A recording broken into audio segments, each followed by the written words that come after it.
Fannst ykkur vera svona mikil þörf á því að fræða okkur strákana? Já, það verður að segjast eins og Þorsteinn. Það bara ennþá mikil þörf á því. Þannig að þess vegna leggjum við ennþá áherslu á þetta í ár. Við viljum halda áfram að opna umræðuna þannig að karlmenn geti eins og konur talað þessi viðkvæmu mál. Okkur finnst það orðið veruleg breyting þarna. Við höfum náð þeim árangri, það núna hægt, en við viljum að ná ennþá meiri árangri. Já. Finnst þið vera svona munur á viðhorfi manna þegar það koma upp í leitarstöðu eða tala við ykkur eða finnst þið viðhorfið vera að breytast? Hafa breyst? Já, alveg tvímælalaust. Og það segja karlmenn sjálfir. Þeim finnst að það hefur svona, það ákveðin spennu léttir að geta talað með opinskáum hætti allt mögulegt. Og svo það líka þannig að í marsmánuði þá leita karlmenn sér meira ráðgjafar, koma meira til dæmis til okkar og víðar. Þeir fara meira til læknis, þeir eru meira vakandi fyrir svona einhverjum fyrstu einkennum.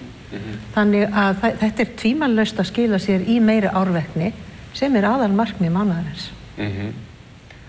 En hvernig tengist þetta safna yfirvaraskeggi? Það nú svolítið erfitt að lýsa því.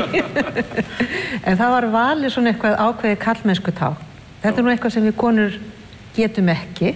Við getum flest annað Þorsteinn sem þið getið. Við getum ekki safnað yfirvaraskeggi. Ég á frænku með yfirvaraskegg, nei, ég klippa Hún gæti keppt, hugsanlega, en þetta svona kannski karlmennskutákn. Og svo kom fram þessi hugmynd og hún hefur líka skilað sér að það sjónamið manna, margra, að karlmenn, þeir vilja gjarnan keppa. Við konur viljum það síður. Þannig að þessi keppni í söfnun og yfirvaraskeggi, hún hefur bara skilað gríðarlega miklu, finnst okkur. Árangur að þessu? Já, það árangur að þessu. Og það það ánægilega og þess vegna erum við reiðubúin að fara út í þetta aftur, enn og aftur, þó þetta sé augljóslega gríðarlegt átak og vinna hjá okkur. Það vegna þess að við sjáum svo mikinn árangur. Það bæði, menn fara til læknis og það greinast sjúkdómar sem ella hefðu kannski ekki greinst strax. Og þessi þekking sem við erum að koma á framfæri, hún af hinu góða. Svo við sjáum mjög mikinn árangur. En hvernig óskopunum datt ykkur í huga að hafa samband við grínista til þess að kynna Mottumars eins og mig og Ladda og Spaugstofuna? Þetta ekki alveg ferleg hugmynd? Ég spyr náttúrulega stundum sjálf maður sig sjálf, hvernig óskopunum datt okkur þetta í hug.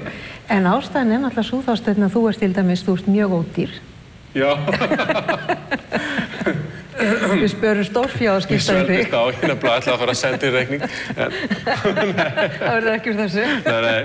En þessi blanda, fræðsla og krabbamein og svo húmor, þetta bara hefur gengið svolítið vel upp. Já, þetta eiginlega eins og, ég veit ekki hvernig ég lýsa þessu, þetta einhver svona töfrablanda, vegna þess að það alveg ótrúlega takist ár eftir ár að hafa fræðslu krabbamein svo skemmtilega að allir flykkjast til dæmis inn á heimasíðuna og endalaust verið að skoða upplýsingar þar.